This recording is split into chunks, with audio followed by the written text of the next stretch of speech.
talked to an aviation attorney that used to work for the FAA. They both have assured me that we. I'm not going to give it to you right now. Okay. I got it. If you want to go the path that I went, Gary, the people that are fighting So have this. you retained this gentleman? No, we had a consult. The people that are actually retaining this gentleman in Michigan that are advising us as well, what he told us was exactly this, and he used to work for the FAA. He said, when you get to the environmental impact part of this, any public meetings that are held beyond that point will change this project very little. It will not stop this project. The changes that will happen at this point will be very minute. And so that public meeting really is more of a token than it will do to change anything about this project if that's what the public wills. And that's the misconception here with this public meeting process. Yes, they do intend to have them because one of the Move It or Lose It members directly asked the airport board and he said, yes, we're going to have these. But everyone needs to understand that they will have very little impact on changing this project in any way. Jamie, I apologize. No, I was just maybe suggesting something like that, and if it's already in the plans to do that in the future, that's fine. That way everybody got a chance to voice their opinions, we got a chance to gather all the facts. I think it's something important that council needs to get, we have to get done, where you have all the facts, both pro and con. But I think it's very important to put stipulations on that so it doesn't turn out to be mass chaos. You allow one person on each side to present their facts, you give them a time limit, and then at the end of that, the meeting's closed or whatever. And you can allow people, maybe allow so many comments or something, but otherwise it would just be mass chaos. So you need to organize it in some fashion, I think. Well, I agree with you, Jamie.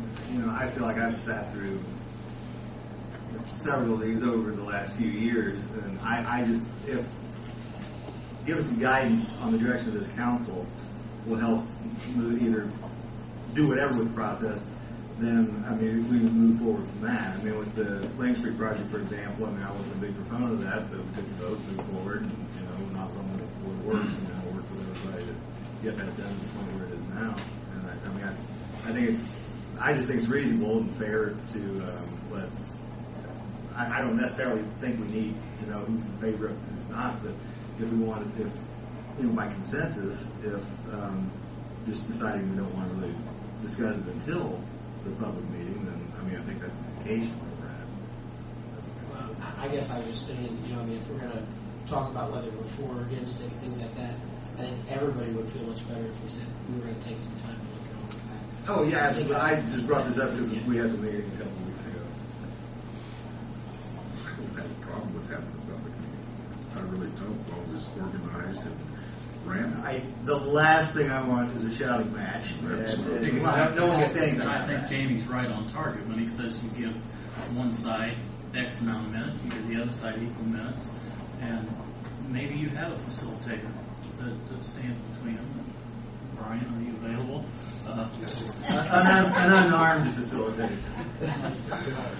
Now I don't need to make a joke out of it, but it is a volatile issue in this community. Absolutely. And Mayor, I have received a lot of emails on this, and I'm receiving a lot of negative emails. And if there's some positives that I don't know about, I need to be informed. Absolutely. That's the situation. A lot of people don't know the positives. They only know about three main negatives. And that's what they concentrate on. So we need to organize it. But we also, not just have to have a question and answer session or debate, but informational. Right, and I'm not suggesting a debate. I'm just saying someone to keep order. I'm not saying we have to walk away from that meeting with a consensus or vote on exactly which way we're going, but at least that's a meeting that we can say the whole purpose of that meeting is to gather information and give both sides an opportunity to present their information to the council and to the community at that meeting. Absolutely.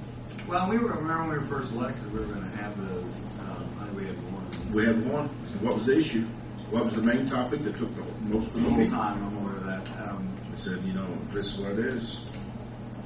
And if we do that again, maybe we spend this amount of time on the airport issue, this amount of time on the new and beautified Lincoln Street. With the 3-foot ditches on the side of it. I had to get my 2 cents in there.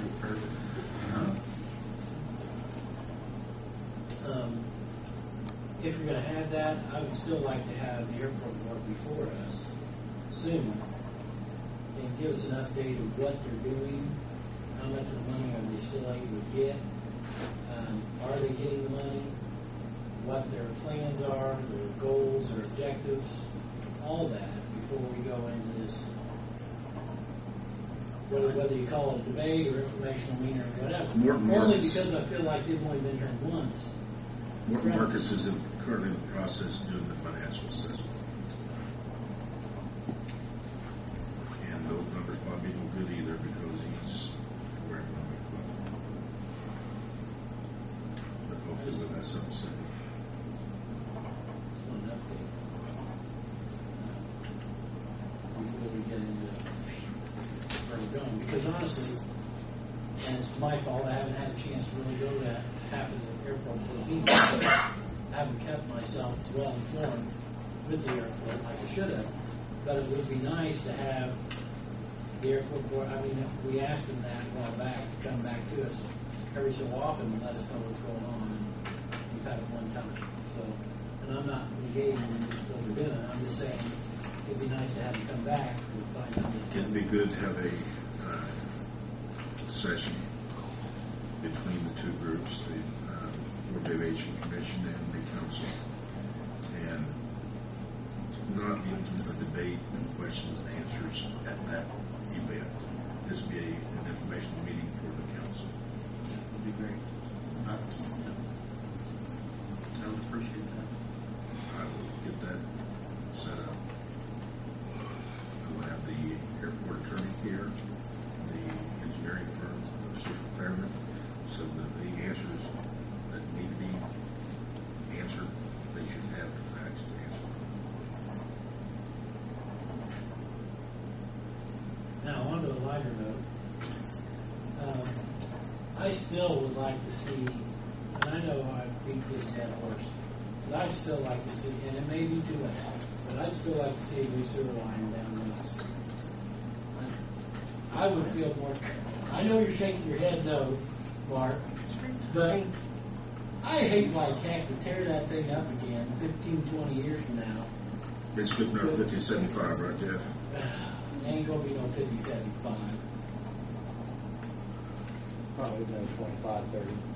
I mean, we've got a brand new base going in there. We've got everything new except for the sewer line. I don't want to spend any more money, no.